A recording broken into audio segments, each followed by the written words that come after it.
నమస్కారాలు.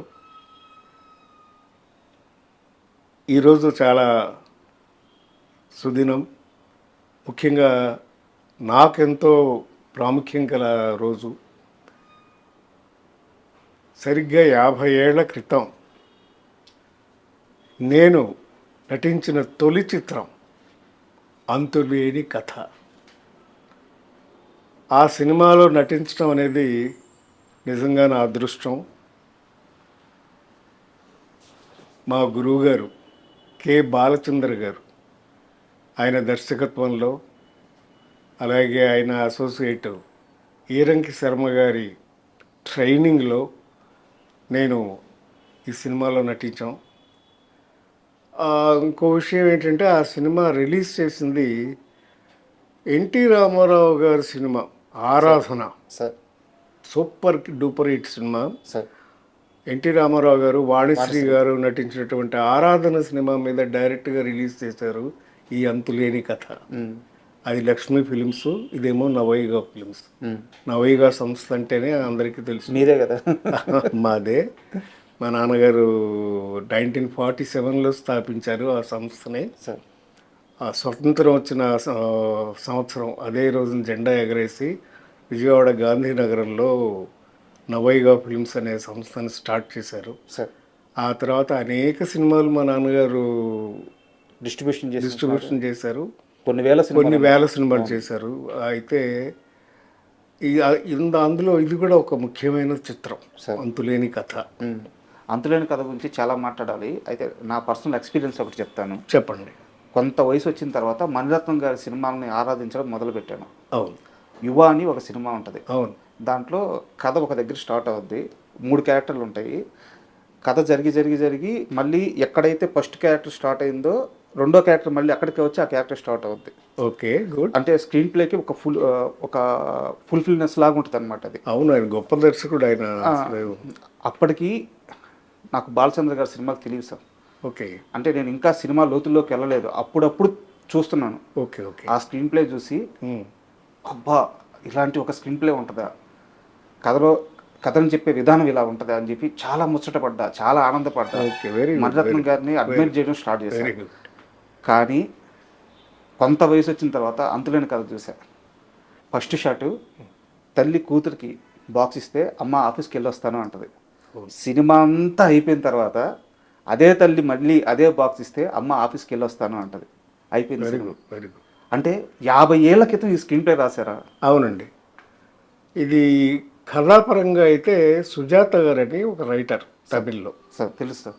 సుజాత గారు అంటే అది పెన్ నేమ్ యాక్చువల్గా, జంటే. ఆయన సుజాత అనే పేరు పెట్టి శంకర్ గారి సినిమాలో కూడా వర్క్ చేశారు, రాసేవారు.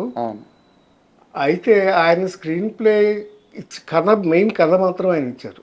స్క్రీన్ ప్లే అంతా చేసింది బాలచంద్ర గారు. బాలచంద్ర గారి స్క్రీన్ ప్లే అంటేనే పాత్ర ప్రధానంగా ఉంటుంది. సెంట్రల్ ఆఫ్ ఐడియా కంటే కూడా సజీవంగా ఉంటాయి పాత్రలు. అందుకనే వాళ్ళతో చేయించుకోవడం కానీ అవన్నీ ఆయన కరెక్ట్గా ఉండబట్టి ఆ పాత్రలన్నీ కలిస్తే ఒక మంచి కథ అవుతుంది. ఫర్ ఎగ్జాంపుల్ అంతులేని కథ ఉందంటే ప్రతి పాత్ర ఒక ఇంపార్టెంట్ పాత్రే. ఎవరు ఎక్కువ ఎవరు తక్కువ అని చెప్పడం కష్టం. చివరిగా చిన్న పాత్ర వేసే కమల్ హాసన్ గారు కూడా గెస్ట్ అపీరెన్స్ చేస్తే అది కూడా ఒక పెక్యులర్ క్యారెక్టర్ లాగా తయారైంది. ఇక రజనీకాంత్ గారి గురించి చెప్పక్కర్లేదు. ఆ సినిమాలో అద్భుతం. జయప్రదకి అన్నయ్యగా నటించాడు, తాగుబోతుగాను, మళ్ళీ మారిన తర్వాత మంచి మనిషిగాను. తీరా మంచి మనిషి అయిన తర్వాత ఆయన డెత్ వస్తుంది. సో అలాగా క్లైమాక్స్కి వెళ్ళే కొద్దీ సినిమా అది నిజంగానే క్లైమాక్స్ పరాకాష్ట లాగా అలాగ పీక్ వెళ్ళిపోయింది సినిమా. నేను ఒక్కో క్యారెక్టర్ గురించి అడుగుతాను సార్, చెప్దాము. అసలు ఇది పార్ట్ 1 పార్ట్ 2 కూడా తీస్తారని చాలా ఎక్స్పెక్ట్ చేశారు జనం కూడా. ఎండింగ్ కూడా అలాగే ఉంటుంది. ఎండింగ్ కూడా అలాగే, అన్ఎండింగ్ స్టోరీ. అందుకే అంతులేని కథ అని టైటిల్ పెట్టారు. ఆత్రేయ గారే పెట్టారు టైటిల్. మహారచయిత ఆయన, టైటిల్ ఆయనే పెట్టాడు. పైగా తెలుగు స్క్రిప్ట్ అంతా కూడా అన్ని డైలాగ్స్ ప్లస్ ఆల్ సాంగ్స్, సినిమాలో ఉన్న అన్ని పాటల్ని ఆత్రేయ గారి కలంతోనే వచ్చినాయి. ఆయన అద్భుతమైన సాంగ్స్ రాశారు. దానికి ఎంఎస్ విశ్వనాథన్ గారు మ్యూజిక్ గొప్పగా మ్యూజిక్ చేశారు. ఇక బాలు గారు, జానక్ గారు, యేసుదాస్ గారు. యేసుదాస్ గారు పాడిన పాట కూడా అద్భుతమైన పాట. దేవుడి ఇచ్చాడు వీధి ఒకటి అనే సాంగ్ రజనీకాంత్ గారు పిక్చరైజ్ చేశారు. అలాగే ఇక తాళిగట్టు శుభవేళ మెడలో కళ్యాణమాల అనే పాట అయితే నా పాట, నేను నటించిన పాట. బాలు గారు స్వరం నుంచి వచ్చింది. నిజంగా నాకు తొలి చిత్రంలోనే బాలు గారు సోలో సాంగ్ పట్టం, అది అంత పెద్ద హిట్ అవ్వడం, ఇప్పటికీ ఆ పాట ఎవరు మర్చిపోరండి. 50 ఏళ్ళైనా కూడా కొత్త పాట విన్నట్టే ఉంటుంది. ఆబాల గోపాలానికి చిన్నపిల్లల దగ్గర నుంచి పెద్దవాళ్ళ వరకు అందరికీ కూడా మనోరంజకంగా ఉంటుంది. మంచి విషయం చెప్పినట్టు ఉంటుంది. అవును, చాలా సెంటిమెంట్ కూడా ఉంది ఆ పాటలో. ఒక్కసారి ఆ పాట రెండు తెలుసుకోవడం. తాళి కట్టు శుభవేళ మెడలో కళ్యాణమాల, ఏనాడు ఏ జంటకో రాసి ఉన్నాడు విధి ఎప్పుడో, తాళి కట్టు శుభవేళ మెడలో కళ్యాణమాల అవుతుంది పాట. అద్భుతం. నేను సింగర్ని కాదనుకోండి, బట్ ఆ సినిమాలో మీరే కదా సింగర్. అంటే నేను నటించాను. ఆ సినిమా గురించి మాట్లాడేటప్పుడు సార్, మీ పాత్ర గురించి తీసుకుంటే సినిమా మొత్తం మీద సరిత క్యారెక్టర్ని ఒక పులిలాగా చూపించారు. అవును. కానీ మీరు గమనించారా, సినిమాలో సరిత కాస్త నవ్వుతూ మాట్లాడేది ఒక్క మీ క్యారెక్టర్తోనే. కరెక్ట్. ఆఖరికి తను ప్రేమించిన వ్యక్తితో కూడా స్ట్రిక్ట్గానే ఉంటారు, గట్టిగానే మాట్లాడుతుంటారు. అత్తగారింటికి వెళ్తే అత్తగారితో కూడా అలాగే మాట్లాడుతుంది. అంటే సరిత పాత్రకి మాస్క్ లేకుండా ఒక అమ్మాయి ఎలా అలా ఉండేది ఒక్క మీ దగ్గర మాత్రమే. అద్భుతమైన స్నేహం ఉంటుంది ఆ పాత్రతో. అవును, ఇండైరెక్ట్గా చాలా గోపాల్ పాత్రతో ఉంటుంది. పైగా చెల్లెలి పెళ్లి ఫిక్స్ అయిన తర్వాత వచ్చి నా దగ్గరకు వచ్చి అడుగుతుంది డాబాలో. అవును, గోపాల్ నువ్వు పాట పాడాలి అని అంటే, అప్పుడు నేను అంటాను, నాకు సభాయోగమే లేదనుకున్నాను, ఇప్పుడు కళ్యాణ యోగం కూడా లేదు. అంటే నేను ప్రేమించాను, అఫ్కోర్స్ నాది వన్ సైడ్ లవ్ అనుకోండి, అయినా కూడా నాకు సభాయోగం కల్పిస్తున్నారు, నేను తప్పకుండా పాడతానని చెప్పేసి ఒప్పుకుంటాడు. అండ్ గోపాల్ పాత్ర కాకుండా సరిత గురించి ఎలాగో మాట్లాడుకున్నాము. ఆ సినిమాలో అద్భుతమైన పాత్ర రజనీకాంత్ గారిది. అవునండి. అంటే ఒక తాగుబోతు అన్నగా ఇంటి బాధ్యతలు పట్టించుకోకుండా జులాయిగా తిరుగుతూ ఉండే ఒక పాత్ర. బట్ అంటే ఒక సీన్ ఉంటుంది సార్, భార్య ఇంటికి తాగొస్తాడు, చెల్లెలు తిట్టి తరిమేస్తుంది, బయటికి వెళ్ళి దేవుడే ఇచ్చాడు వీధి ఒకటని పాట పాడుకుంటాడు. అయిపోయిన తరువాత అర్ధరాత్రి వచ్చి భార్యతో బిడ్డను అక్కడ వదిలేసి భార్యను తీసుకెళ్ళి లోపల గదిలో శృంగారానికి వెళ్తారు. వెళ్ళి చెల్లెలు లేచిన తర్వాత, ఆ బిడ్డ ఏడుపుని లేచిన తర్వాత బయటకు వస్తే ఒక లుంగి కట్టుకొని వచ్చి నిలబడతారు రజనీకాంత్ పాత్ర. అక్కడ మొహం మీద తిడతారు మన సరిత పాత్ర, ముండా అంటుంది. అంటే ఒక పాత్ర కోసం ఆయన ఆ రోజుల్లో ఉన్నారు. అంతేకాకుండా తర్వాత ఒక సీన్లో కన్న కొడుకే నోటు మీద ఉమ్మేస్తాడు, ఫేస్ మీద. అవన్నీ పడతాడు, అన్నీ బాగానే చేస్తాడు. అలాంటి సిచ్యువేషన్స్లో తీయడం అనేది చాలా కష్టం. ఫర్ ఎగ్జాంపుల్ ఒక షాటు దాంట్లోనే పెట్టారు, ఆ తాళి దేవుడే ఇచ్చాడు వీధి ఒకటిలో. ఒక్కొక్కసారి రజనీకాంత్ గారు బయట రోడ్డు మీద పాట పాడుతుంటే ఈవిడ ఒక్కొక్కసారి ఒక కర్టన్ క్లోజ్ చేస్తుంది. అవును. మళ్ళీ పక్కెచ్చి మళ్ళీ సిగరెట్ వేస్తాడు. అవును. మళ్ళీ కర్టన్ వేస్తుంది. మళ్ళీ ఇంకోసారికి వెళ్ళి మళ్ళీ సిగరెట్ వేస్తాడు, మళ్ళీ కర్టన్ వేస్తుంది. ఇలా ఒకటే షాట్ పెట్టారు ఆయన డైరెక్టర్ గారు, సింగిల్ షాట్ అది మొత్తం చేయాలి. కర్టన్ వేస్తే ఈయన సిగరెట్ పట్టాల. ఓకే. అట్లాగా దగ్గర ఒక 50 టేకులు అయ్యాయి. అబ్బా. ఎందుకంటే ఆయన సరదాగా రజనీకాంత్ చూపించాడు ఒకరోజు. సార్ ఇట్లా సిగరెట్ వేస్తుంటే బాగానే ఉంది, అయితే వాడదాం అని చెప్పి షర్ట్లో వాడాడు. అది తమిళంలో కూడా ఉండదు సిగరెట్ వేయడం. అయితే సాయంత్రం ప్యాకప్ అయిపోయింది, నెక్స్ట్ డే స్టార్ట్ చేశారు. అది నైట్ ఎఫెక్ట్, ఆ నైట్లే షూట్ చేయాలి. అందుకని 6 గంటలకు మొదలుపెట్టి రాత్రి 10 దాకా చేసేవారు. రెండో రోజు మళ్ళీ ప్యాకప్ అవుతుంది, ఇంతవరకు షాట్ ఓకే అవ్వాల. రజనీకాంత్ గురుగారి దగ్గర, గురువుగారు నేను చేయలేను, నాకు వదిలేయండి ప్లీజ్, మార్చండి సార్ షాట్ అన్నాడు. ఎందుకు రాదు, చేయగలవు నువ్వు, చెయ్యి అని చెప్పి అప్పుడు ఓకే చేశాడు ఆయన షాట్. అలాంటిది ఎక్స్పెరిమెంట్లు చాలా ఉన్నాయి ఆ సినిమాలో. సార్ ఇక్కడ చిన్న డౌట్, యాక్చువల్గా ఆ పాటలో కానీ ఆ సినిమాలో కానీ ఆ రజనీకాంత్ సిగరెట్ ఎగరేసి పట్టుకునే ఆ స్టైలు, నిలబడే ఆ స్టైలు, దానివల్లే ఆయనకంటూ ఒక మంచి సినిమాలు రావడము, మంచి ఇమేజ్ వచ్చేసింది. ఆ రోజు కానీ బాలచంద్ర గారు ఏ మాత్రం కాంప్రమైజ్ అయ్యి వదిలయ్యా అని ఉంటే ఏమయ్యేది? అదే ఆయన గొప్పతనం. ఎందుకంటే ఇంకొకటి చాలామంది డైరెక్టర్లు అంటే అనకూడదు, వాళ్ళు చేసి చూపించేస్తుంటారు. అప్పుడు ఏమవుతాయి, ఈ క్యారెక్టర్లన్నీ వాళ్ళలాగే బిహేవ్ చేస్తాయి, అందరూ ఆ డైరెక్టర్ లాగానే ఉంటారు, పేర్లు అనవసరం. బాలచంద్ర గొప్ప ఏంటంటే ఆయన చేయడు, చేసి చూపించడు. నీలో ఎంత టాలెంట్ ఉందో దాన్ని బయటికి లాగుతాడు. That's his technique.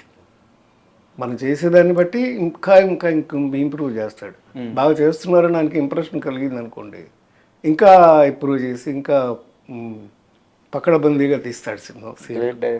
ఇంకొక షాట్ కరెక్ట్గా గుర్తుంది నాకు. దాంట్లో ఒక సీన్లో వచ్చి రజనీకాంత్ వచ్చేసి జయప్రదని తిడతాడు, ఏంటి పౌడర్లు రాసుకుని లిప్స్టిక్ రాసుకుని వెళ్తున్నాను సానిదానిలా అంటాడు. అవును, ఒక్కసారి ఆ అమ్మాయి వేసి రే ఏడ్చి నవ్వద్ది, నా ఏడ్చి నవ్వి చెప్తుంది, రే నేను ఈ పౌడర్ రాసుకునేది బూడిదిరా, ఇది ఎందుకు రాసుకుంటున్నాను తెలుసా, సంపాదించడం కోసం రాస్తున్నాను. ఎవరి కోసం చేస్తున్నానో తెలుసా, చూడరాని పాస్బుక్లు తీసి ఒకటి పడేస్తా. అవును, ఇది నీ చెల్లెళ్ళు పెళ్లి కోసం, ఇది నీ గుడ్డి తమ్ముడు ఆపరేషన్ కోసం, ఇది దీనికోసం. అట్లాగా అందరి పేర్ల డబ్బులు సేవ్ చేస్తున్నాను రా, నా పేరున ఒక్క పాస్బుక్ ఉందేమో చూడు, చెప్పరా ఏమన్నా ఉంటే. ఉండమోపి, నువ్వు చెప్పేది ఏమిట్రా, ఆ రోజున నువ్వు వచ్చి నిలబడు, ఇంటి పెద్దగా నిలబడు, ఆ రోజు నేను ఇంట్లోంచి నువ్వు మెడబట్టి బయటికి గంటు, నేను హాయిగా వెళ్ళిపోతా అని చెప్తుంది. ఈ షాటు అది మళ్ళీ సింగిల్ షాట్ పెట్టారు ఆయన బాలచంద్ర గారు. జనరల్ మంచి పర్ఫార్మెన్స్ ఉంటే ఆయన సింగిల్ షాటే పెడతారు. ట్రైలీ మూమెంట్, ఆర్టిస్ట్ మూమెంట్ ఏదో రెండే ఉంటాయి. ఒకవేళ ఆర్టిస్ట్ మూమెంట్లో ఉంటే ట్రైలీ ఉండదు, ట్రైలీ మూమెంట్లో ఉంటే ఆర్టిస్ట్ మూమెంట్ ఉండదు. పొద్దున్నే షూటింగ్ మొదలెట్టాము మేము, అంటే అందరం ఉండాలి సెట్లోనే ఉండేవాళ్ళు, అంటే మాకు అందరికి ఫస్ట్ పిక్చర్ అందరికి సార్. సో అబ్జర్వ్ చేసినట్టు ఉంటుంది, పొద్దున్నే వెళ్ళిపోయేవాళ్ళం, 4 గంటలకు వెళ్ళిపోతే అందుబాటులో ఉన్నట్టు ఉంటుంది, అందుబాటులో ఉన్నట్టు మాకు అబ్జర్వేషన్ లాగా ఉండేది. Correct. It's a training process almost. పొద్దున్నే మొదలుపెట్టాము షూటింగు, సాయంత్రం అయిపోయింది ప్యాకప్. మళ్ళీ రెండో రోజు పొద్దున్నే మొదలుపెట్టారు, సాయంకాలం అయిపోయింది ఆల్మోస్ట్ ప్యాకప్. షాట్ ఓకే వాళ్ళ. జయప్రద చిన్నపిల్ల ఆల్మోస్ట్, అప్పటికి తనకి ఒక 17 ఏళ్ళు 18 ఏళ్ళు అంతే ఉంది, అనుభవం కూడా లేదు.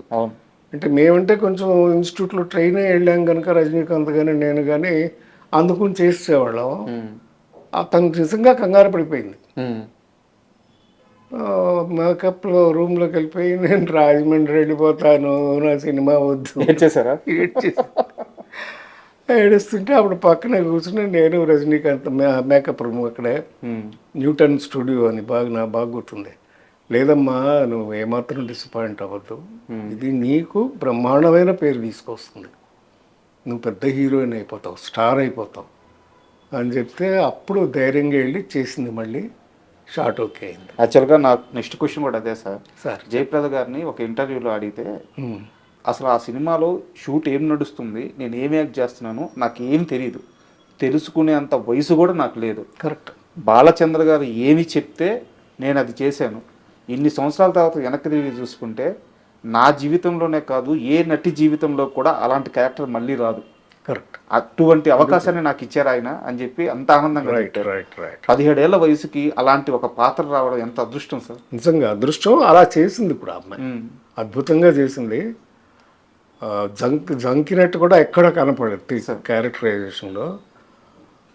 గెటప్ కానీ ఆ స్టైల్ కానీ మెయింటైన్ చేయడం అవన్నీ తమిళ్లో చేశారు. కానీ ఆవిడ సుజాత గారు ఒరిజినల్గానే ఆవిడ అలాగే ఉంటారు సార్. తమిళ్లో సుజాత గారు చేశారు, బట్ తెలుగులో మాత్రం జయప్రద గారు తినేశారు అసలు. అద్భుతం. సార్ ఒక చిన్న డౌట్, ఈ సినిమా కోసం మీరు ఫిల్మ్ ఇన్స్టిట్యూట్లో ఉన్నప్పుడు ఆడిషన్కి వచ్చి మిమ్మల్ని, రజనీకాంత్ గారిని, ఇంకో నటుని ముగ్గురిని సెలెక్ట్ చేశారు. ప్రదీప్ శక్తి మీ ముగ్గురిని సెలెక్ట్ చేశారు. సో ఆ సెలక్షన్ ప్రాసెస్ ఎలా జరిగింది? లేదండి, అది బాలచంద్ర గారు అప్పుడప్పుడు మాకు ఎగ్జామినర్గా వచ్చేవారు. ఓకే. మేము చేసిన ప్రాక్టికల్స్ కొన్ని చూశారు. అది అయిపోయిన తర్వాత ఛాంబర్ వాళ్ళు ఏం చేశారంటే ఒక పుస్తకం ప్రింట్ చేశారు.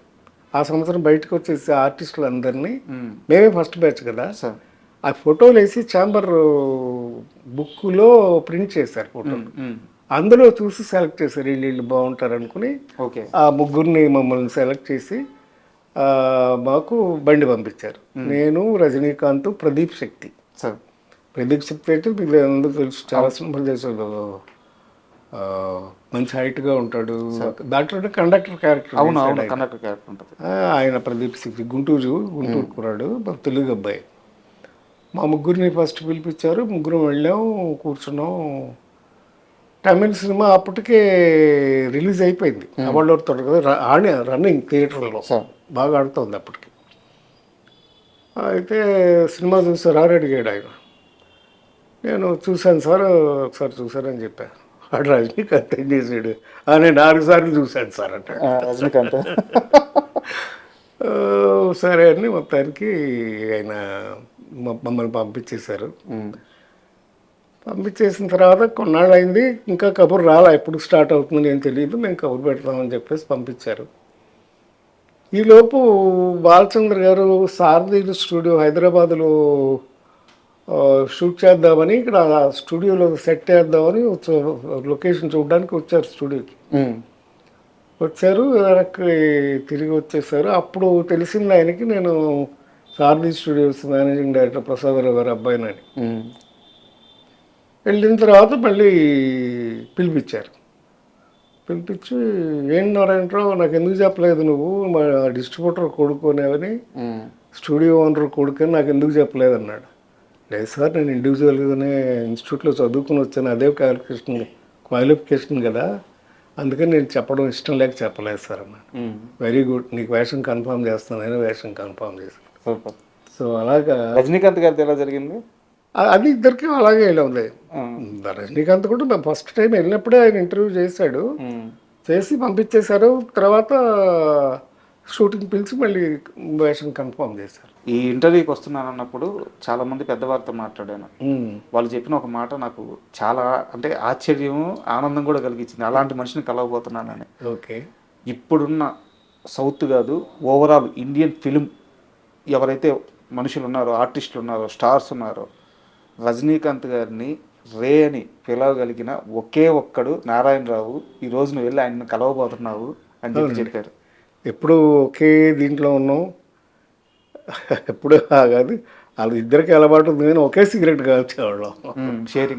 షేరింగ్ అంత క్లోజ్గా ఉండేవాళ్ళం. మా ఇంటికి వచ్చేవారు. మా అక్కయ్య వాళ్ళ కాపురం మెడ్రాస్లో ఉండే.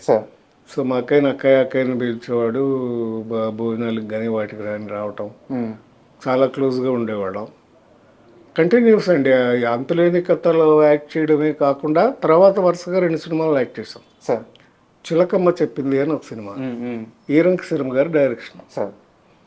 అందులో కూడా రజనీకాంత్, సంగీత, నేను, శ్రీప్రియ.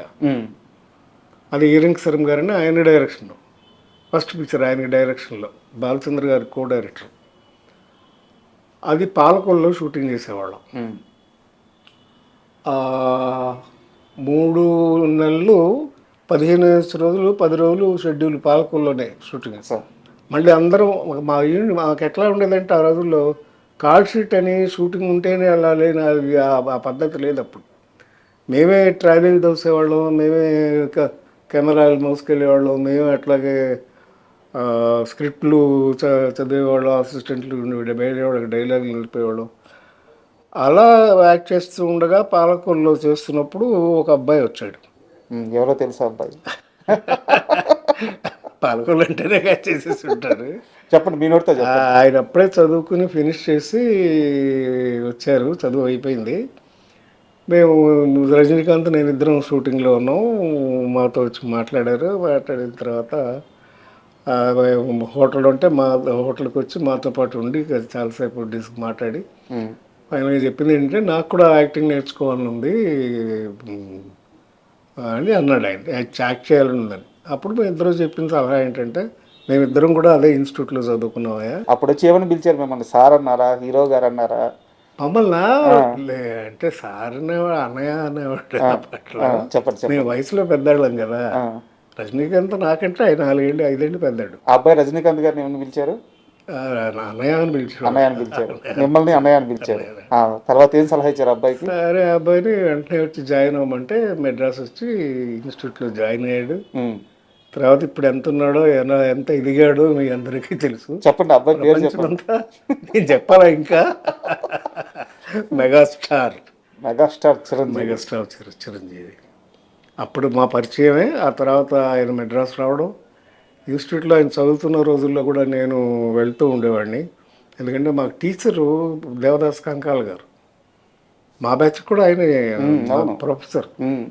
సారథి స్టూడియోస్ ఈరోజు అమీర్పేటలో, హైదరాబాద్ నడిబొడ్డులో, అంటే నేను కమర్షియల్గానే మాట్లాడుతున్నాను, అద్భుతమైన ల్యాండ్. కనీసం 1000 కోట్ల ఆస్తి అది. అవునండి, మీదే అది.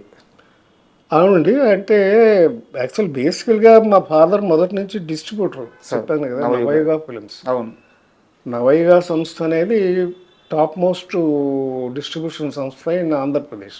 ఈ రోజుల్లో లాగా జిల్లాల వారీ కాదు, అప్పుడు టోటల్ ఆంధ్రప్రదేశ్. అవును, 3 ఏరియాలకి ముగ్గురు ఉండేవారు. మా పెద్దనాన్నగారేమో విజయవాడలో ఉండేవారు, హెడ్ ఆఫీస్ అది. మా నాన్నగారేమో గుంటకల్లో ఉండేవారు. సో అందుచేత నేను గుంటకల్లోనే పుట్టా. నేను చదువుకునేది 8th క్లాస్ వరకు గుంటకల్లోనే చదువుకున్నాను.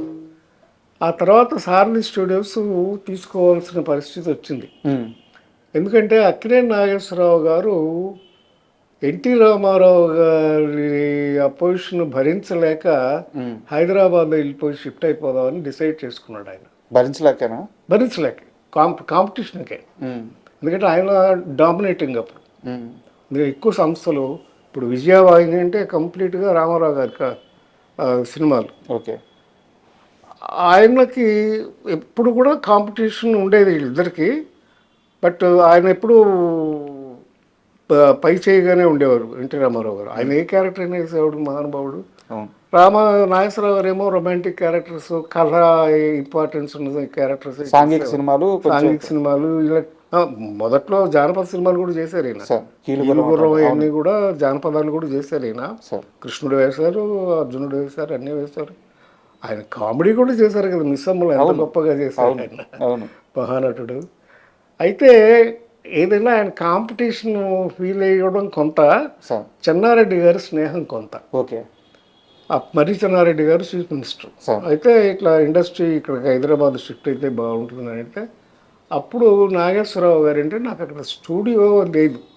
అప్పుడు స్టూడియో క్లోజ్ అయిపోయింది.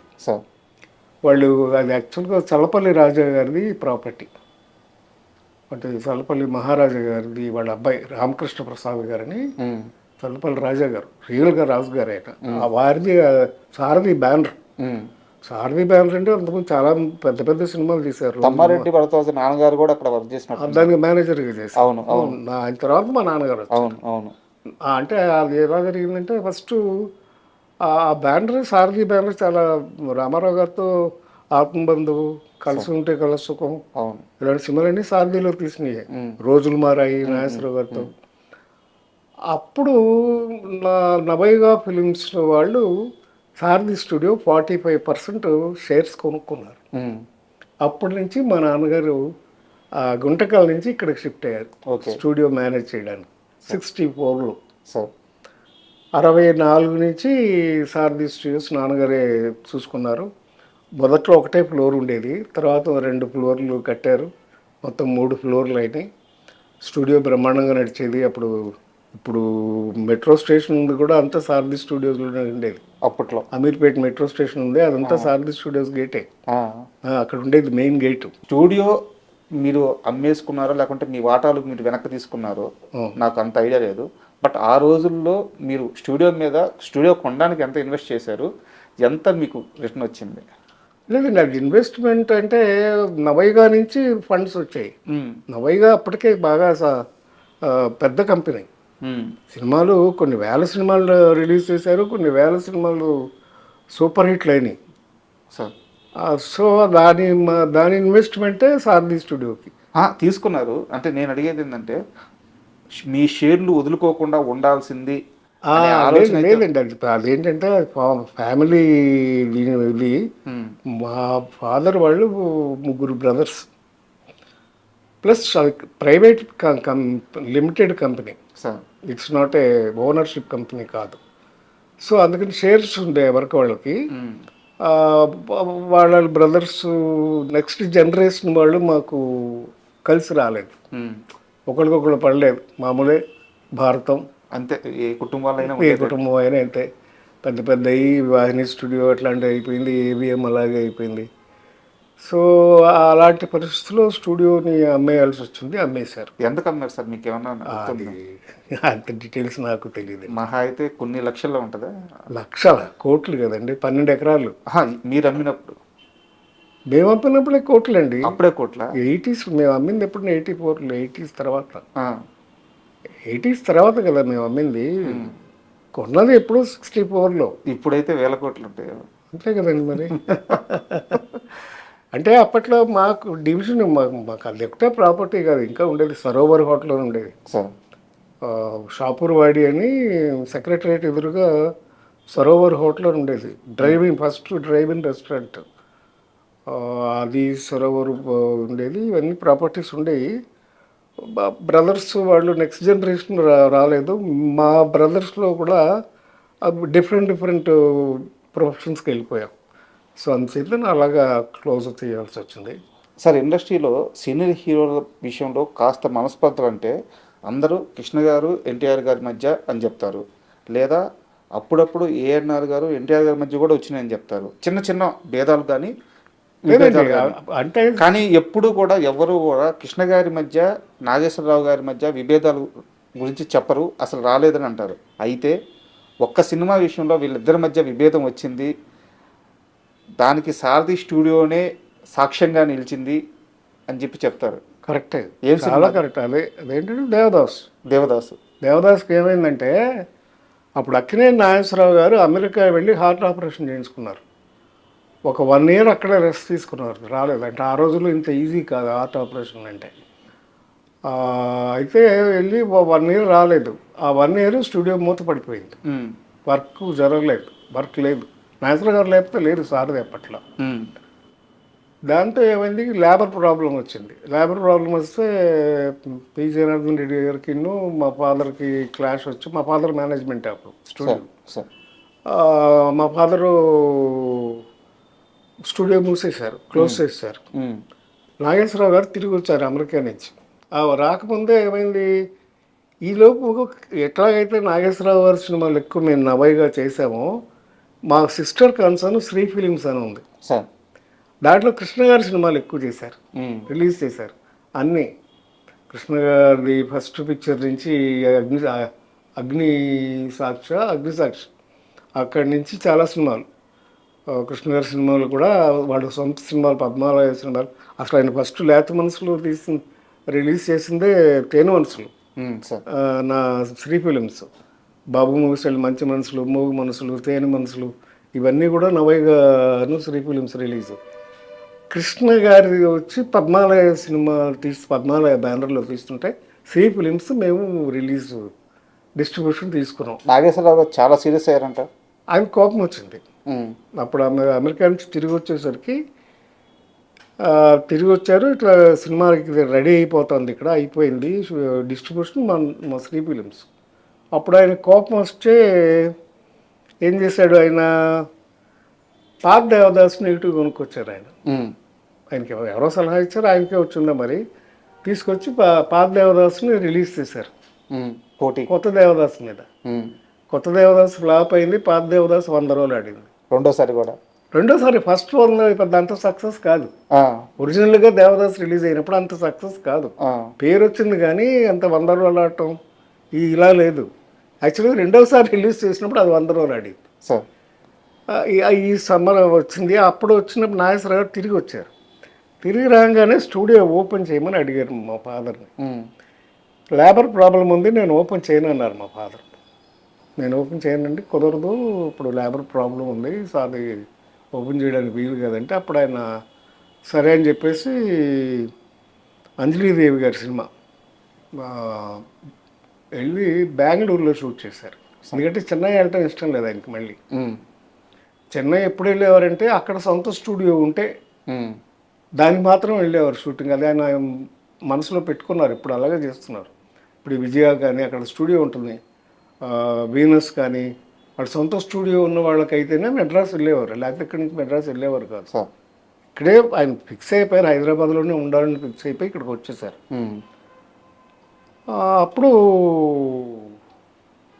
బెంగళూరులో షూటింగ్ చేశారు. చేస్తే అప్పుడు ఇంక నాకు సొంతంగా స్టూడియో కావాలని డిసైడ్ చేసుకుని అప్పుడు అన్నపూర్ణ తీసుకోవడం ఇవన్నీ జరిగినాయి. మొన్న నాగేశ్వరరావు గారు పోకముందు కూడా నాతో అన్నారు ఒకసారి, ఏవయ్యా ఆ రోజు మీ నాన్న చేసిన పనేనయ్యా ఇది, ఆయన స్టూడియో ఓపెన్ చేసి ఉంటే నేను కట్టేవాడిని కాదు, మా పిల్లలకి ఇంత ప్రాపర్టీ ఉండేది కాదు, అది నీ పుణ్యం అయ్యా అని నాతో అన్నారు ఆయన. సో అలాగా ఒక మంచి జరుగుతుంది, చెడు జరుగుతుంది. ఈ మొత్తం సినారియో వల్ల ఒక 2-3 సంవత్సరాలు ఇద్దరి మధ్య గ్యాప్ వచ్చేసిందంట కృష్ణ గారి మధ్య. వచ్చిందండి, కలిసి చేశారు, చాలా సినిమాలు కూడా చేశారు. బట్ ఆ ఇష్యూలోనే ఆయన కోపం వచ్చింది. అంటే అంత క్లాసిక్ దాన్ని ఎందుకు మళ్ళీ టచ్ చేయడం ఎందుకు చేయకుండా ఉంటే బాగుండేది. పైగా మెయిన్ డిస్ట్రిబ్యూట్ చేయడానికి ఇంకా కోపం వచ్చింది. మీరేమో హోమ్ డిస్ట్రిబ్యూషన్ లాగా ఆయనకు కూడా ఆయన సినిమాలు కూడా మేమే ఎక్కువ చేసాం. పద్మాలయ మొదటి సినిమాలన్నీ కూడా శ్రీ ఫిల్మ్స్ రిలీజ్, ఆయన ఫస్ట్ పిక్చర్ నుంచి. అలాగా సార్ రజనీకాంత్ గారిని లాస్ట్ సార్ ఎప్పుడు కలిసారు మీరు? మొన్న చెప్పారు కదండి, విఠల్ ప్రసాద్ అని మా ఫ్రెండ్ ఇంట్లోనే ఆయన పేయింగ్ గెస్ట్ అని పేరే కానీ ఎప్పుడు డబ్బులు ఇచ్చారు.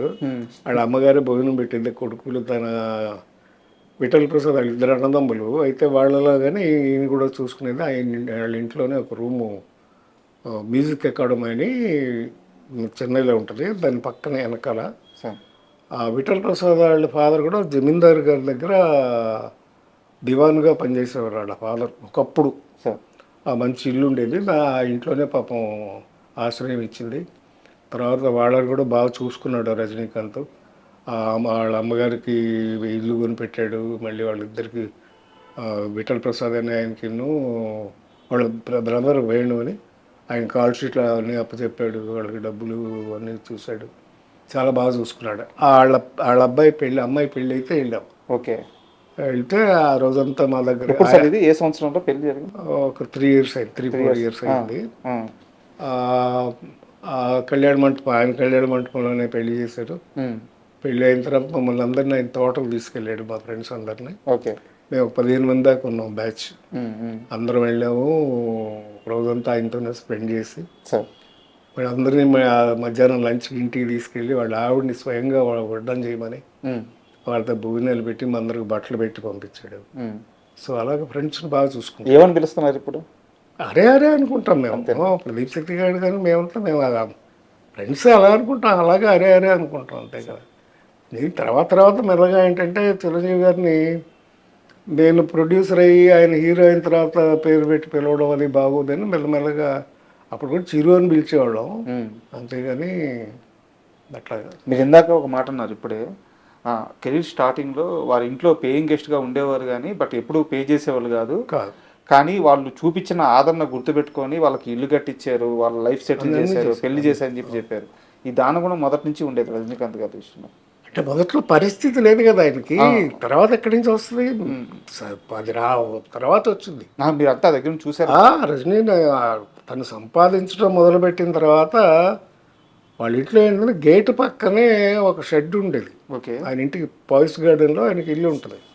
గేట్ దగ్గరే ఒక రూమ్, పెద్ద హాల్ లాంటి రూమ్ కట్టి దాంట్లో దినవారీ సరుకులు, పప్పులు, బెల్లాలు, బియ్యాలు అన్నీ మొత్తం సరుకులన్నీ స్టోర్ చేసి పెట్టేవాడు. ఎవరు వచ్చినా సరే ఎంత కావాలంటే అది తీసుకెళ్ళటమే, ఫ్రీగా వచ్చి తీసుకెళ్ళిపోవడం. ఫ్రీగానే ఆయన అలాగే ఇచ్చేవాడు. అవన్నీ చాలా మంచి పనులు చేసేవాళ్ళండి. Sir very good, very nice. అంటే ఇప్పుడు ఆయన ఆస్తిలో కూడా వారసులకి ఏం రాదు అని చెప్పేసి వీళ్ళు కూడా రాశారు అని చెప్పి చాలా మంది చెప్తుంటారు, నిజమేనా అది? అంత ఎందుకు చేస్తానండి, మా పిల్లలు ఉన్నారు కదా, ఆడపిల్లలు ఉన్నారు కదా, ఇద్దరు ఆడపిల్లలు. కొంత లిమిటెడ్ వరకు వారసులకు ఇచ్చి మిగతాదంతా అని చెప్పేసి చెప్తుంటారు. ఎన్ని పుకార్లేనాయి. ఎందుకు ఇస్తాడు సార్? పొలిటికల్గా కూడా ఇవ్వడం సార్. అలాగే గురికే ఏదో గాసిప్ ఏదో రాస్తూ ఉంటారు కదా, అంతేగాని అలా హెల్ప్ చేయడం చేస్తాడు.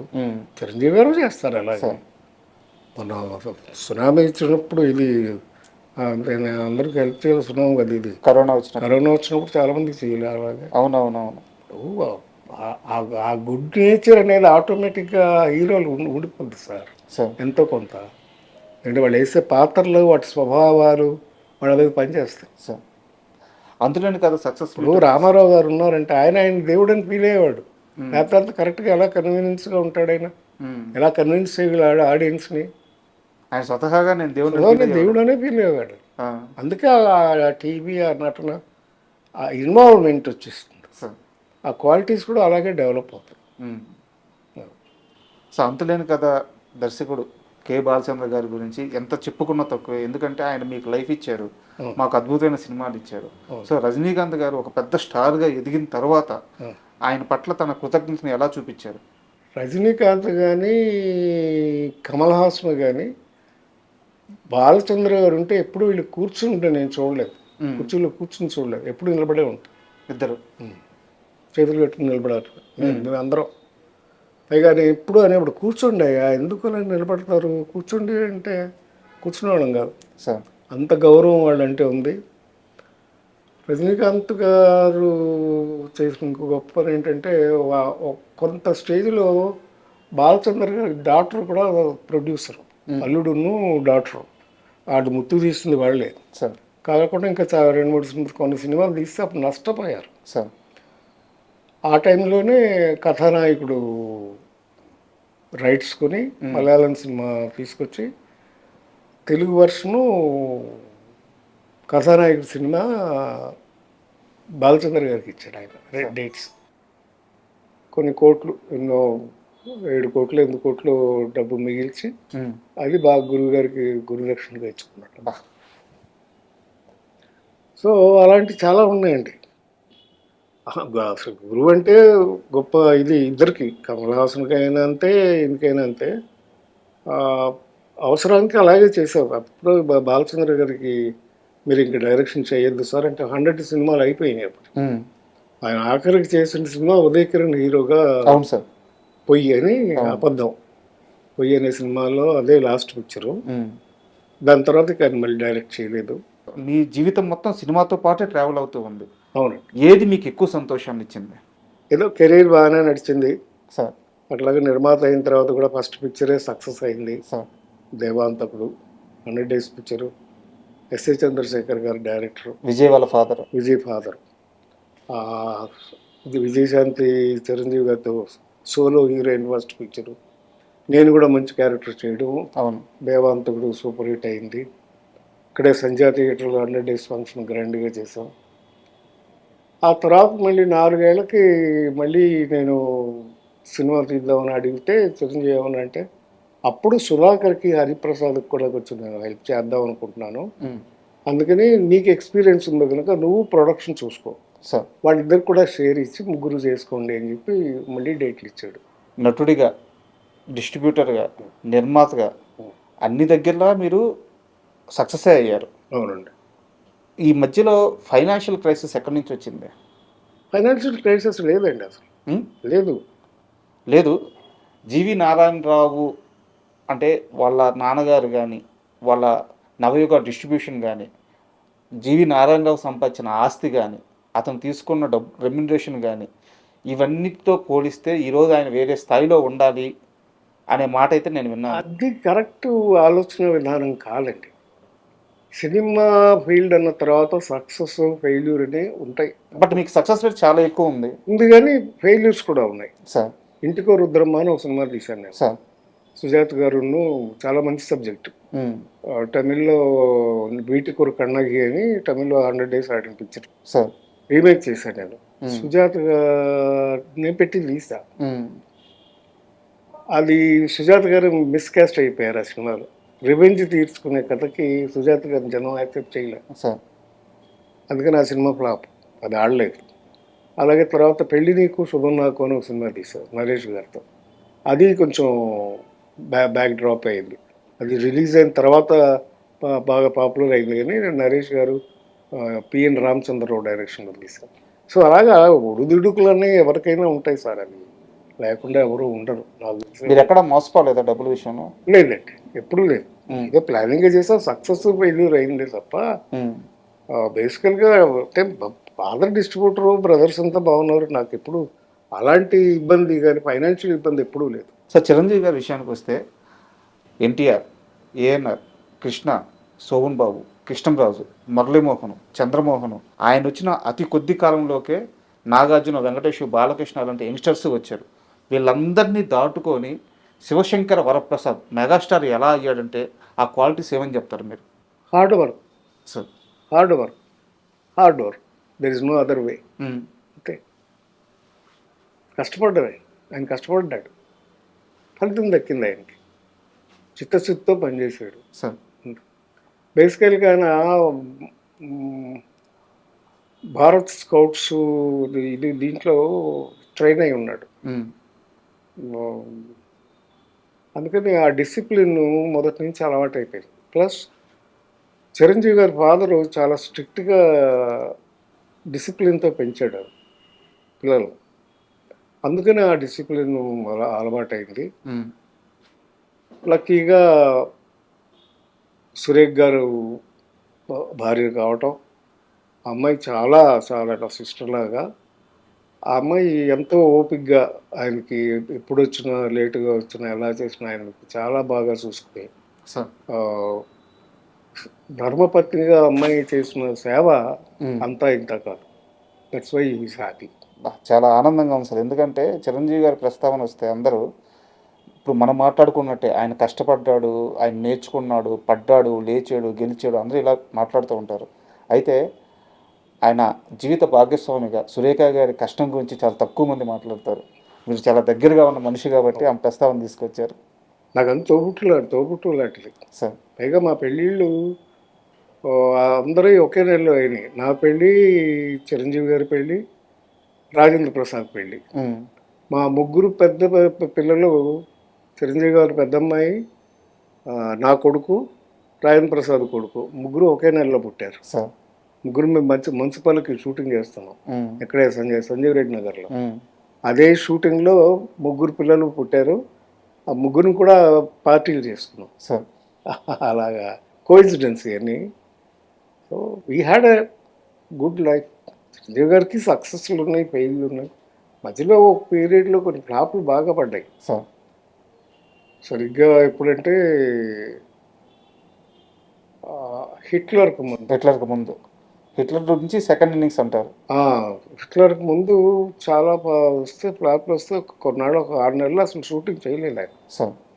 బెంగళూరు వెళ్ళిపోయి, బెంగళూరులో ఆయనకి రిసార్ట్ ఉంది, అది మా బ్రదరు కట్టారు, అలంకృత అని.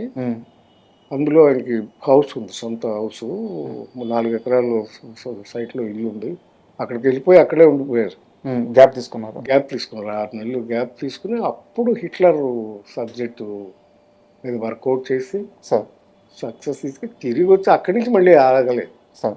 హిట్లర్ తర్వాత ఇమీడియట్గా ఇక సక్సెస్లు వచ్చినాయి మళ్ళీ. యాక్చువల్గా ఇప్పుడు మీరు హిట్లర్ అన్నారు కదా సార్, కానీ దానికంటే ముందు అంటే చిరంజీవి అప్పటికి ఇంకా మెగాస్టార్ కూడా కాలేదు. చిరంజీవిని మెగాస్టార్ చేసిన సినిమాలు పసివాడి ప్రాణం, యముడికి మొగుడు, ఇలాంటి కొన్ని సినిమాలు ఉన్నాయి. Gang leader. బట్ ఆ ఫేజ్ స్టార్ట్ అవ్వడానికి కారణం ఆ ఫేజ్ నారాయణరావు అంటే ఒప్పుకుంటారు? నేను కాదు ఆయన స్వయం కృషి. కానీ పసివాడు ప్రాణం సినిమా చిరంజీవి గారికి పడకపోయి ఉంటే అట్లాగా లెక్క వేయలేం కానండి. ఆ పసివాడి ప్రయాణం చేయడానికి ముఖ్య కారణం నేనే. ఎందుకంటే అది యాక్చువల్గా నేను తీద్దామని నేను వెళ్ళి ఫాజిల్ గారి దగ్గర రైట్స్ కొనుక్కొచ్చాను. అది మలయాళంలో ఆయనే తీశారు. అమ్మాయి సుజిత అనే పిల్ల. అయితే నేను అరవింద్ గారికి చెప్తే, నేను సరే నారాయణరావు అంటే, నేను డబ్బు తీసుకెళ్ళి ₹1,00,000 ఆ రోజుల్లో పసివాడి పురాణం ఉన్నాయి మలయాళం దగ్గర, ఆయన ఫాజిల్ గారి దగ్గర రైట్స్ కొనుక్కొని తీసుకొచ్చి చిరంజీవి గారికి మెడ్రాస్లో చూపించాం. ఆయన అన్నారు, ఏం నారాయణరావు పాటలు లేవు. ఆ ఒరిజినల్ సినిమాలో సత్యరాజు గారు చేశారు తమిళ్లో. అయితే ఆయనకి పాటలు గీటలు అవసరం లేదు, పాటలు లేవు, ఫైట్లు లేవు, మరి నన్ను ఎట్లా యాక్సెప్ట్ చేస్తారు జనం అనేది ఆయన డౌట్ పడ్డాడు. లేదు చిరు, నేను ఒకటే మాట చెప్పాను, ఏమంటే నీకు పిల్లల మనసులో నువ్వు ముద్ర వేసుకున్నావు. పిల్లల కోసం నువ్వు ఏ సాక్రిఫైస్ చేసినా అది నీకు హైలైట్ అయిపోతుంది సినిమా. నీ సబ్జెక్టుగా చూడు అంతే. అది కథ ఏంటంటే, ఒక ఇన్నోసెంట్ మూగ పిల్లవాడిని సేవ్ చేయడమే కథ. ఇంకా ఏమక్కర్లేదు. అదే హీరోయిజం, అదే హీరో. నువ్వే నీకు అంత మంచి పేరు వస్తుంది ఈ సినిమా చేయమంటే సరే అన్నారు. కానీ ఈలోపు చక్రవర్తి అనే సినిమా షూటింగ్కి బాంబే షూటింగ్ వెళ్ళారు. ఈలోపు ఏం చేశాడు, నా ఫ్రెండే హరిప్రసాద్ అని, నా పార్ట్నరే, వాడేం చేశాడు, డబ్బింగ్ రైట్స్ కొనుక్కొచ్చాడు తమిళ సినిమాది. తీసుకొచ్చేసి షూటింగ్ స్టార్ట్ చేసాడు. ఎవరితో? కృష్ణరాజు గారితో. ఇదే పసివాడి ప్రాణమే. వెళ్ళిపోయి షూటింగ్ స్టార్ట్ చేశాడు. కోదండరావు రెడ్డి గారు డైరెక్టర్. షూటింగ్ మొదలు పెట్టేశారు. నాకు తెలిసింది షూటింగ్ మొదలు పెట్టారని. అదేంటిది, నేను రైట్స్ కొనుక్కుంటే అంటే ఆ డబ్బింగ్ రైట్స్ ఉంది అతనికి, అందుకని డబ్బింగ్ రైట్స్ కొంటే స్ట్రైట్ సినిమా తీయకూడదు. పైగా ₹1,00,000 పెట్టి కొన్నాను ఆ రోజు. 1,00,000 అంటే తక్కువేం కాదు. అంటే సరే, నేను బాంబేకి ఫోన్ చేశాను అరవింద్ గారికి. అరవింద్ గారు డాక్టర్ గారు ప్రొడ్యూసర్ దాకా చక్రవర్తి. అరవింద్ గారు ఇట్లా వాళ్ళు మొదలు పెట్టారు అంటే, ఆ చిరంజీవి గారికి కూడా పెద్దగా ఇంట్రెస్ట్ లేదు కదా, వదిలేద్దాంలే నారాయణరావు అన్నాడు. వదిలేస్తే ఎందుకు? నేను చెప్పాను, లేదు అరవింద్ గారు, నేను సబ్జెక్ట్ మాత్రం వదను, చిరంజీవి గారితోనే తీయాలి సినిమా, ఇంకెవరితో తీసినా కుదరదు. అంతేనంటావా అన్నాడు. అంతే సార్ అన్నాను. సరే కానీ అయితే మేము షూటింగ్ నుంచి వచ్చేసేసాక మనం కూర్చొని డిసైడ్ చేద్దామండి. ఈ లోపల ఏం చేయాల్సిన పనులు ఉన్నాయని చెప్పి ఇమీడియట్గా నేను నెక్స్ట్ ఫాజిల్ గారికి ఫోన్ చేసి, ఫాజిల్ గారి ఒరిజినల్ డైరెక్టర్, ఈ సుచిత అనే అమ్మాయి అడ్రస్ తీసుకుని, చిన్నపిల్లది, ఇప్పుడు 5 ఏళ్ళ పిల్ల, అప్పుడే అమ్మాయి కేరళ నుంచి ట్రైన్లో వస్తే వెళ్ళి నేను ఆ అమ్మాయిని కిడ్నాప్ చేశాను స్టేషన్కి. వాళ్ళ అమ్మని ఆవిడని కిడ్నాప్ చేసి తీసుకెళ్ళి వాళ్ళకి ఒక 5,000 ఇచ్చారు ఆ రోజు. వాళ్ళ సినిమాకి వచ్చారా వాళ్ళు? కృష్ణరాజు గారి సినిమాకి వచ్చారా? కాదు, మామూలు గారు వచ్చారు. వాళ్ళు ఇంకా పిల్ల దాకా వెళ్ళాల. ఎవరు? కృష్ణరాజు గారితో ఓపెనింగ్ చేశారు. ఓకే, ఒక షాట్ తీశారు. వాహిని స్టూడియోలో ఇది ఉంటుంది, గుడి ఉంటుందా, వినాయకుడు గుడి ఉంటుంది, అక్కడ ఓపెనింగ్ షాట్ తీసి క్లాప్ కొట్టారు. నేను సుజితాని బ్లాక్ చేస్తాను ఫస్ట్. తర్వాత రఘువరన్, అప్పటికే నేను సినిమాలు చేస్తున్నాను రఘువరన్తో. రఘువరన్ ఫోన్ చేసి రఘువరన్ బ్లాక్ చేశాను. రఘువరన్, నేను తీస్తున్నాను ఈ సినిమా, నాకు కావాలి. సరే అని డేట్లు ఇచ్చేస్తాను, బ్లాక్ చేస్తాడు. తర్వాత యాంటోనీ అని ఆ గడ్డపాడు ఉంటాడు విలన్, వాడిని బ్లాక్ చేసేసారు. ముగ్గురిని బ్లాక్ చేసి పెట్టారు. అప్పుడు చిరంజీవి గారు బాంబే నుంచి వచ్చారు. వాళ్ళు ముగ్గురు లేకపోతే ఆ సినిమా లేదు. కరెక్ట్, ఎమోషన్ పోద్ది. ఆ ముగ్గురు లేకపోతే లేదు, సినిమా లేదు. సరే, అరవింద్ గారు వీళ్ళు వచ్చిన తర్వాత చిరంజీవి గారితో ఫోన్ చేయించారు కోదండరావు రెడ్డి గారికి. కోదండరావు రెడ్డి గారు, ఏంటి రెడ్డి గారు, మరి నారాయణరావు కొనుక్కొచ్చాడంట, తీస్తానని గొడవ చేస్తున్నాడు, ఏం చేద్దాం? నేను వచ్చేస్తున్నాడు, ఆయన వచ్చేసాడు. ఎట్లా అది పసివాడి ప్రాణం స్టార్ట్ అయింది. అంటే ఎందుకు అడిగానండి సార్ ఈ ప్రశ్న, నేను పసివాడి ప్రాణం తరువాత పడిన ప్రతి సినిమా ఆయన్ని సుప్రీం స్టార్ నుంచి మెగాస్టార్ని చేసింది. సో ఆ సినిమా స్టార్టింగ్ పాయింట్ పసివాడి ప్రాణం. సో ఆ సినిమా కోసం మీరు ఎంత కష్టపడ్డారు ఇదంతా తెలుసు నాకు. సో అందుకే ఇంకొకసారి మా ప్రేక్షకులకు తెలియాలని చెప్పి అడిగాను. పసివాడి ప్రాణం అండి స్టార్ట్ చేసాం. ఆ, దాంట్లో సుమలత క్యారెక్టర్ కూడా ఒరిజినల్లో లేదు. సార్ ఆవిడ క్యారెక్టర్ యాడ్ చేసాం. సత్యానంద్ గారు నేను కూర్చునేవాళ్ళం ప్రతి సినిమాకి స్క్రీన్ ప్లేకి. నేను ఎప్పుడు పేరు వేసుకోలేదు కానీ బిహైండ్ ద స్క్రీనే వర్క్ చేసేవాళ్ళం. సార్ మనకు కావాల్సిన పాయింట్లు అన్నీ పెట్టి 6 పాటలు పెట్టాం. పక్కా కమర్షియల్ మూవీ పక్కా కమర్షియల్ పిక్చర్ అయిపోయింది. ఫైట్లుగానే ఉన్నాయి, కథగానే ఉంది. ఇద్దరు హీరోయిన్లు ఉన్నారు, విజయశాంతి, సుమలత, ఇద్దరు హీరోయిన్లు, గ్లామర్ ఉంది. ప్లస్ మెయిన్ కథ థీమ్గానే ఉంది. చాలా అందుకే సూపర్ హిట్ అయిపోయింది. సార్ ఒక సీరియస్ క్వశ్చన్ ఉంది. చాలామందికి ఈ ప్రశ్నకు సమాధానం తెలుసుకోవాలని ఉంది. కరెక్ట్గా చెప్పే మనిషి లేడు. మీరే దీనికి కరెక్ట్ పర్సన్ అనిపిస్తుంది. చిరంజీవి గారి కెరీర్లో, ఆయన సక్సెస్లో అల్లు అరవింద్ గారి పాత్ర ఎంత, ఆయన కష్టం ఎంత? చాలా ఉందండి, చాలా ఉంది. ఎందుకంటే చిరంజీవి గారి కంటే కూడా అల్లు రామలింగ గారి ద్వారా వాళ్ళ కొడుకుగా ఆయనకి సినిమా ఇండస్ట్రీలో మంచి పేరు ఉంది అప్పటికే. సార్ ప్లస్ ఆయన ప్రొడ్యూసర్గా కూడా అప్పటికే చాలా సినిమాలు తీసుకున్నారు. సత్యనారాయణ గారితో తీశారు సినిమాలు, బంట్రోత్ భార్య తీశారు. ఇలా అప్పటికే సినిమాలు తీసి ప్రొడక్షన్ చేస్తున్నారు. సో ఆయన అనుభవం ఆయనకు బాగా ఉపయోగపడింది చిరంజీవి గారికి. ఆయన శ్రమ పడకుండా ఆయన కరెక్ట్గా ప్లానింగ్ చేసుకుంటూ వెళ్ళడానికి main bone of the Chiranjeevi success is Allu Aravind కంప్లీట్గా. సో ఆయన ప్లానింగ్ కానీ ఆయన ఇది కానీ అన్నీ పర్ఫెక్ట్గా ఉండటం, ఆయనకి స్ట్రెయిన్ అవ్వకుండా ఆయన్ని నిలబెట్టినటువంటి ఘనత అల్లు అరవింద్ గారిది. మీకు తెలిసి ఏదైనా ఒక పర్టికులర్ సిచ్యువేషన్ ఆయన హ్యాండిల్ చేసింది గుర్తుందా మీకు? చిరంజీవి గారి కోసం అల్లు అరవింద్ గారు పడ్డ ఆ శ్రమ కానీ అన్నీ అండి. ఆయన 100 days ఫంక్షన్స్ కానీ అన్నీ, ప్రతి సినిమా ఆయనకి ఏ హీరోకి అలా ఉన్నాయండి. సంవత్సరానికి ప్రతి బర్త్డేకి ఒక పిక్చర్ 100 days ఫంక్షన్ ఆడేది. ఎలా వచ్చేది 100 days? ప్లానింగ్ అట్లా ప్లానింగ్ చేసేవారు మొదటి నుంచి. సినిమా ఎప్పుడు మొదలు పెడతాము, ఎప్పుడు ఫినిష్ అవుతుంది, August 22nd 100 days ఫంక్షన్ చేయాలి. అలా ప్లాన్ చేస్తే ఆ 10 ఏళ్ళు చేసేవాళ్ళు. ఆయన గ్యాంగ్ లీడర్ ఏంటి, ఎముడికి మొగుడు ఏంటి, అన్నీ, అమ్మకి అత్తకి మూడు, అమ్మాయికి మొగుడు ఏంటి, అలాగే హిట్లరు, గ్యాంగ్ లీడర్ 5 ఊళ్ళల్లో 4 ఊళ్ళల్లో 100 days ఫంక్షన్ చేసాం ఒకే రోజు. తిరుపతి, హైదరాబాదు, వేలూరు, విజయవాడ. సో ఇంత ప్లానింగ్, ఆయన సర్కిల్ మెయింటైన్ చేయడం కూడా అరవింద్ గారు అలా మెయింటైన్ చేసేవారు. హీరో గారి కష్టం హీరో గారు పడి ఆయన కాంటాక్ట్స్ ఆయనకు ఉండేవి. అరవింద్ గారి ప్లానింగ్ మొత్తం ఆయన చూసుకునేవాడు. వారిద్దరి మధ్య ఎలా ఉండేది సార్ అనుబంధం? బావబావమరుదులు. ఇంకా అనుబంధం అంటే ఏం చెప్పాలి, అందుకంటే సొంత చెల్లెనిచ్చినాక ఆ అనుభవం ఆల్మోస్ట్ ఫ్రెండ్లీగా ఉండేవారు, చాలా ఫ్రెండ్లీగా ఉండేవారు.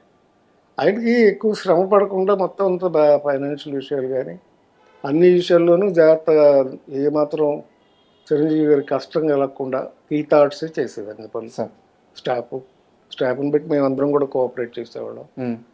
ప్రొడ్యూసర్గా కూడా కొంతమంది మేము ఏంటంటే, నేను కానీ కేఎస్ రామారావు గారు కానీ మేమందరూ చిరంజీవి గారితో ఓన్ చేసుకునేవాళ్ళం.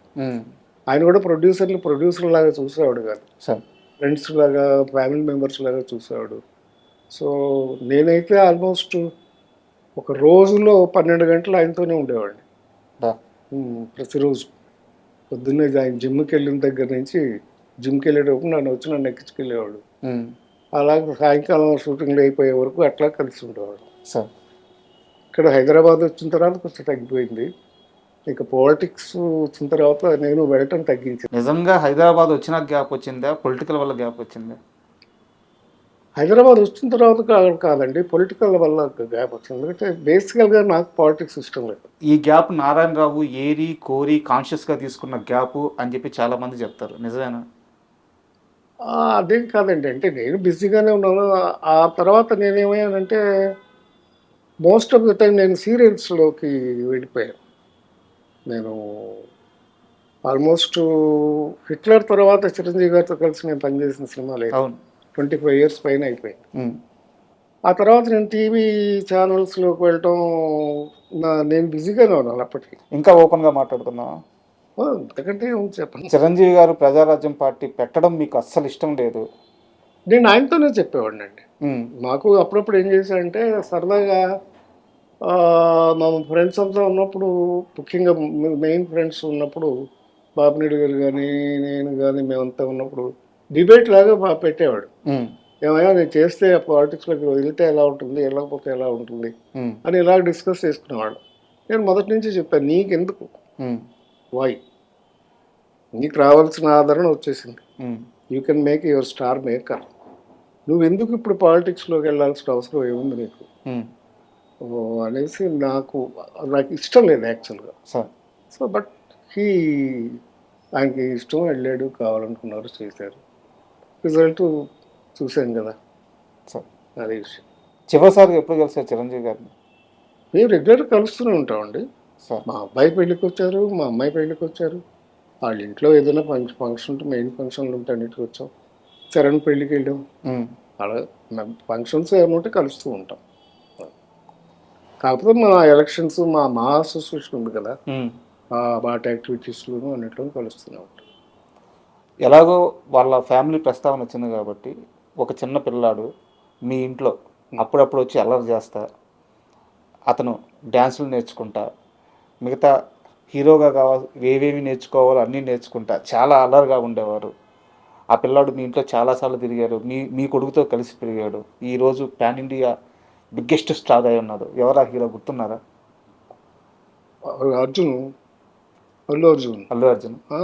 ఆడును మా అబ్బాయి ఒకే ఏజ్, ఇద్దరు ఒకేసారి స్కూల్కి వెళ్ళేవారు, ఇద్దరు ఒకే స్కూలు. తర్వాత ఇద్దరు డ్యాన్స్కి పంపించేవాళ్ళం, ఇద్దరు జిమ్నాస్టిక్స్ పంపించాను.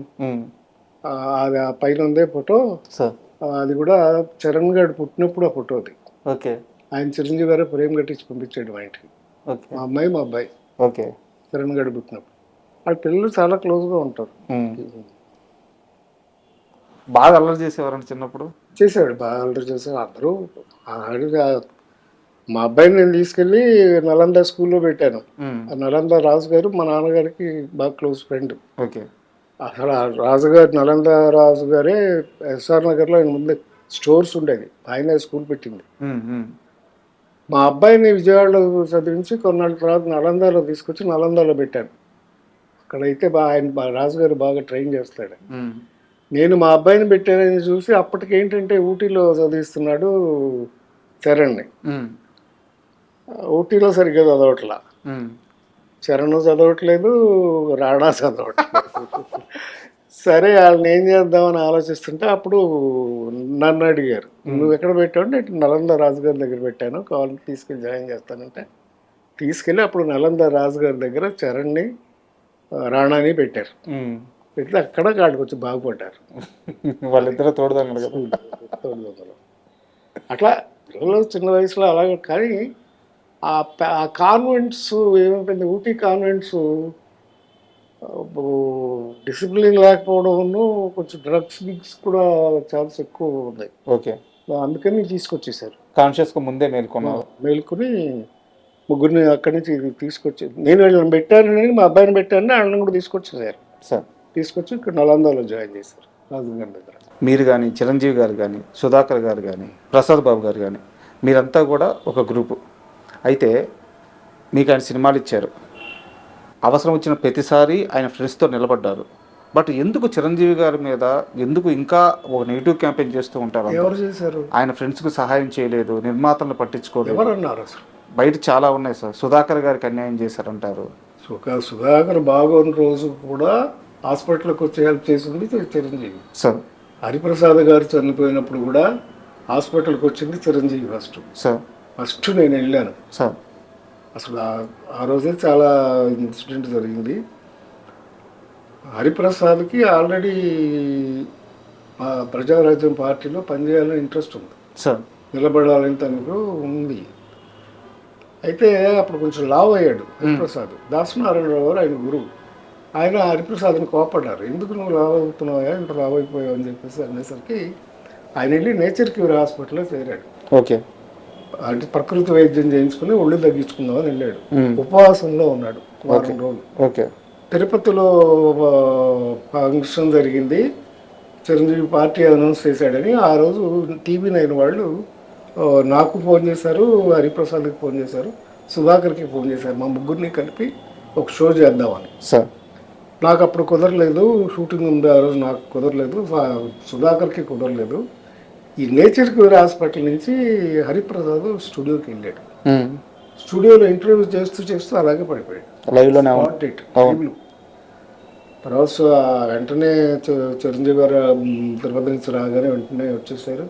అరవింద్ గారు, చిరంజీవి గారు, నేను అందరి దగ్గరుండి, అప్పుడు సంజీవ్ రెడ్డి నగర్లోనే ఉండేవాడు హరిప్రసాద్.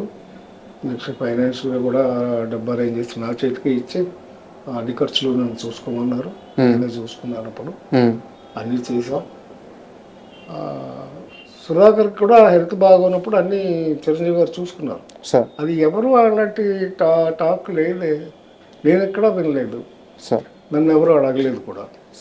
మనం చేసామా లేదా, ఆయన బిజీ అయిపోయాడని వెళ్ళటం మానేసాం, కానీ లేకపోతే అలాంటి ఏమీ లేవు నాకు తెలిసి. Is very good at helping. ముఖ్యంగా ఆయన బయటికి చెప్పుకోరు, కానీ ఎరంక్ శర్మ గారు అని మరి చెప్పాను, అంతలో చిలకమ్మ చెప్పింది, కుక్క కాటు చెప్పింది, అన్నీ చేశారు. అర్లీ డేస్లో చిరంజీవికి బాగా ఎంకరేజ్మెంట్ ఇచ్చాం. నేను ఎరంక్ శర్మ గారు చెప్తేనే బాలచంద్ర గారు వేషం ఇచ్చారు ఇరికల కథలు. ఆయన లాస్ట్ డేస్లో కొంచెం చాలా ఇబ్బందులు పడ్డారు. వైఫ్ చనిపోయి డబ్బులు లేకుండా ఇబ్బంది పడుతుంటే నాకు ఫోన్ చేశారు ఆయన, ఎరంక్ శర్మ గారు. రెండోట్ల ఫైనాన్షియల్గా ఇబ్బందిగా ఉంది, కొంచెం చిరంజీవి గారు చెప్తావా అని. లేదు సార్, మీరంటే గౌరవం ఉంది ఆయనకి, మీరంటే చాలా ఇది ఉంది, డైరెక్ట్గా మీరే ఫోన్ చేయండి అంటే ఆయన ఫోన్ చేసి మాట్లాడారు. చిరంజీవి ఇట్లా ఇబ్బందిగా ఉంది నాకు ఫోన్ అంటే, వెంటనే సాయంకాలం కల్లా మెడ్రాస్లో ఆయన ఇంటికి చెక్ అయిపోయింది. క్యాష్ 5 lakhs ఒక్కరోజు అంటే ఫోన్ చేస్తే అక్కడ ఇచ్చేస్తారు కదా. సో ఇలాంటివన్నీ చాలా హెల్ప్ చేస్తున్నాడు ఆయన. ఇంకెందుకు వస్తుంటారు ఆయనకి? అదే సార్ సమస్య ఏంటంటే నేను చెప్తున్నాను కదా, ఆయన చేసే శరం గారు నాకు ఫోన్ చేసి మళ్ళీ నారాయణరావు ఇట్లా పంపించేశాడు, నేను కూడా అనుకోలేదు ఇంత హెల్ప్ అవుతుందని అని అన్నారు. చాలా సంతోషించారు. తర్వాత నెలకు ఆయన చనిపోయారు అనుకోండి. బట్ ఎవరికి నాకు తెలిసి చాలా మందికి చేశాడు ఆయన. ఆయన స్టాఫ్కి కానీ అందరికీ బాగానే చేశాడు. ఇంకా ఆయన చెయ్యింది ఏంటి సార్? అదే సార్, ఆయన చేసే సహాయాలు చాలా పెద్ద స్థాయిలో ఉంటాయి, పెద్ద లెవెల్లో ఉంటాయి, కానీ బయటకు వచ్చే మొత్తం చాలా తక్కువ ఉంటాయి. బయటకు చెప్పుకోరు సార్, అన్నిటికీ చెప్పుకునే రకం కాదు సార్. జాగ్రత్తగా ఉంటారు, అది తప్పులేదు. ఈ మనిషిని జాగ్రత్తగానే ఉండాలి, తప్పులేదు సార్. అంతేకాని ఏమి నాకు తెలిసి ఎవరికి అన్యాయం చేయలేదు. ఫ్రెండ్స్ కానీ అందరికి బాగానే చూసుకున్నాడు, స్టాఫ్ని అందరినీ బాగానే చూసుకున్నాడు సార్. అండ్ ఆరోగ్యం ఎలా ఉంది సార్ ఇప్పుడు మీకు? నాకు బాగానే ఉందండి. ఆయన కాకపోతే మామూలే, రెగ్యులర్ బీపీ, షుగర్ ఇవన్నీ ఆస్తులు అనుకోండి, సంపాదించుకున్న దానికంటే అవి ఎక్కువ సంపాదించుకున్నారు. సో హ్యాపీగానే ఉంది, ఏం ప్రాబ్లం లేదు సార్. పిల్లలు బాగా చదువుకున్నారు, సెటిల్ అయ్యారు. సో అందుకని. ఎక్కడ ఉంటారు సార్ పిల్లలు? మా అబ్బాయి ఇక్కడే ఉంటాడండి, సాఫ్ట్వేర్ స్కిల్ డెవలప్మెంట్ చేస్తున్నాడు. డాక్టర్ ఇలా ఉన్నారు. ఒక మనవడు, వాడు 4 years పిల్లాడికి. పాపను అల్లుడు ఇద్దరు లండన్లో ఉంటారు. వాళ్ళిద్దరూ ఫార్మసిస్టులు. So they have their own pharmacies. లండన్లోనే ఫార్మసీస్ పెట్టుకుని రన్ చేస్తున్నారు. వాళ్ళకి ఒక పాప, 6 years పాప. So it's happy family. ఇప్పుడు మీతో ఎవరు ఉంటున్నారు? ప్రస్తుతం నేను ఇక్కడనే ఉంటున్నానండి. ఓకేనా మీకు daily? Sir thank you very much. ఎందుకంటే మీలాంటి పెద్దవారితో కూర్చొని మాకు తెలియని చాలా విషయాలు, అన్నిటికంటే ముఖ్యంగా అంతులేని కథ సినిమా విశేషాలు, మీ సినీ కిరీ విశేషాలు, ఇలా అన్ని విషయాలు తెలుసుకున్నాం. Thank you very much. Thank you very much.